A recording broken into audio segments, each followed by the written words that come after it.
Pada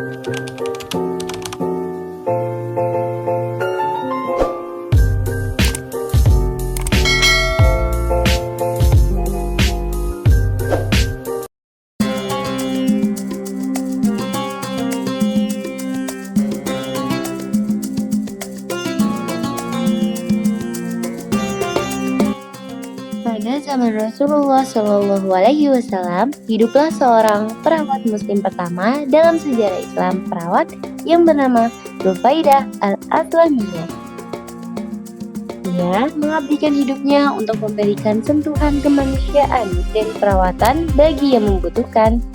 Rufaidah al-Aslamiyah merupakan termasuk perempuan yang berpengaruh di masa Rasulullah Shallallahu Alaihi Wasallam.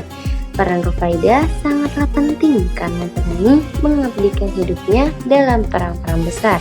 Contohnya perang Uhud, Khaybar, dan Khandaq.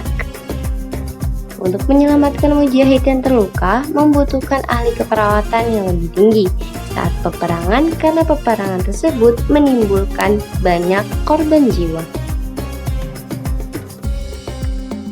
Oleh karena itu, Rufaidah dijuluki sebagai Rudaiyah, yaitu berani masuk ke dalam medan perang untuk menyelamatkan orang-orang yang terluka. Karena jasa yang telah diberikan beliau dalam penyembuhan kepada para mujahid sangatlah besar. Bagaimana biografi sang perawat pertama dalam sejarah Islam yang berjihad di zaman Rasulullah dengan kemampuannya di bidang medis? Rufaidah lahir di Yathrib sekitar 25 tahun sebelum kedatangan Rasulullah Shallallahu Alaihi Wasallam. Beliau lahir sekitar tahun 597 Masehi.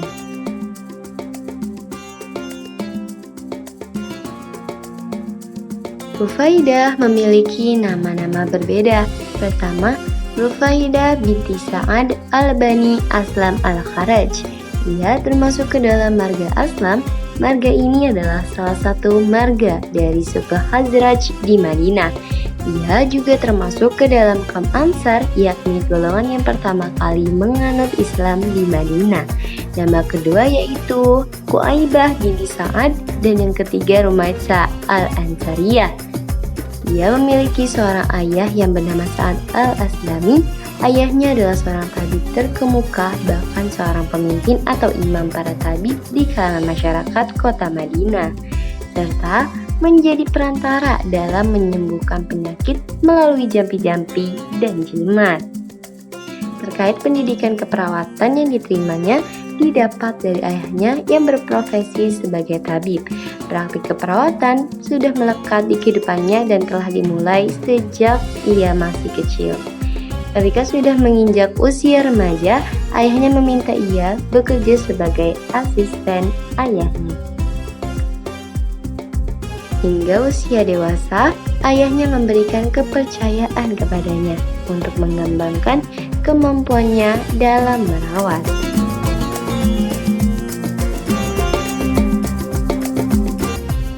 Ketika Islam masuk ke Madinah pada abad ke-7, ia telah menjadi mukhalaf. Sebelum peperangan Islam sekitar tahun 622 Masehi, Rufaidah merubah metode pengobatan yang diajarkan oleh ayahnya dengan menyesuaikan ajaran-ajaran Islam. Perubahan itu terkait dua hal. Yang pertama, terkait dengan tempat yang biasanya dijadikan oleh ayahnya sebagai tempat pengobatan. Ia membersihkan tempat itu menjadi nyaman, higienis, dan bersih. Tempat itu dulunya sangat kotor, sehingga kenyamanan pasien tidak diperhatikan.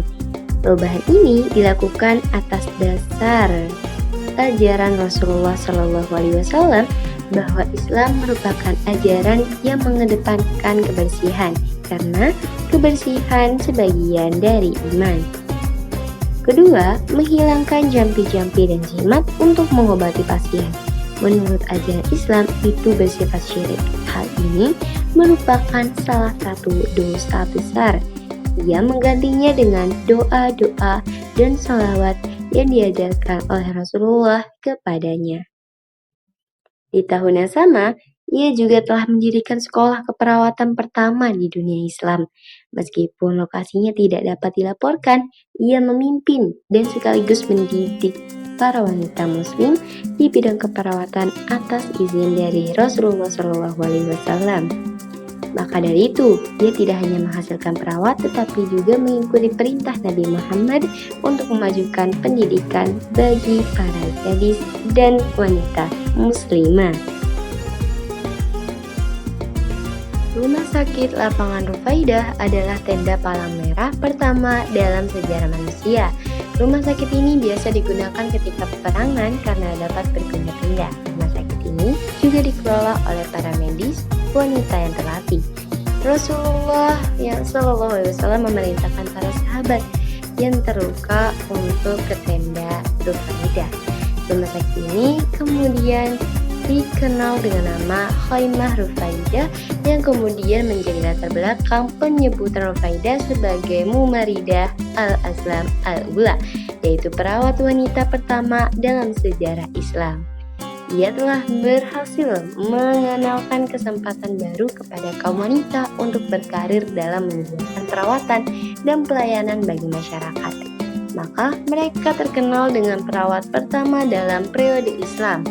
Perawat wanita periode awal Islam ini dikenal sebagai Al-Asiyah yang berarti menyembuhkan luka. Selanjutnya, ketika peperangan Islam berlangsung sekitar tahun 623 sampai 630 Masehi, Rufaidah dan sekelompok Al-Asiyah pergi ke Rasulullah. Mereka meminta izin pada beliau dengan mengatakan, "Oh utusan Allah, kami izin pergi keluar bersama kamu untuk perang dan merawat yang telah terluka dan menolong para muslim semampu kami." Rasulullah memberikan mereka izin untuk pergi. Ia berada di garis belakang untuk membantu tentara Islam yang terluka akibat perang. Ia juga membawakan makanan dan minuman untuk semua mujahid yang berperang bersama dengan para wanita yang lainnya.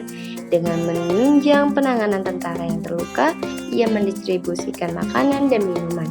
Pada masa damai, rumah sakit ini berdiri di samping Masjid Nabawi untuk memberikan pelayanan kesehatan kepada masyarakat. Seiring berjalannya waktu, rumah sakit ini tetap menjadi contoh luar biasa dari layanan media medis. Kisah tentang Rufaidah ini juga ditulis oleh Al-Bukhari dalam kitabnya Al-Adab Al-Mufrad berikut terjemahannya. Dari Mahmud bin Lapid, ia berkata, ketika saat terluka parah dalam perang Khandaq, kaum muslim membawanya kepada seorang wanita bernama Rufaidah yang ahli dalam merawat orang yang terluka. Kemudian nasihat itu diikuti. Hingga ketika Rasulullah SAW melewatinya di sore hari, beliau bertanya kepada Sa'ad, "Bagaimana kabarmu malam ini?" Dan ketika beliau mengunjunginya di pagi hari, Rasulullah SAW bertanya, "Bagaimana kabarmu pagi ini?" Kemudian Sa'ad memberikan jawaban kepada Rasulullah SAW.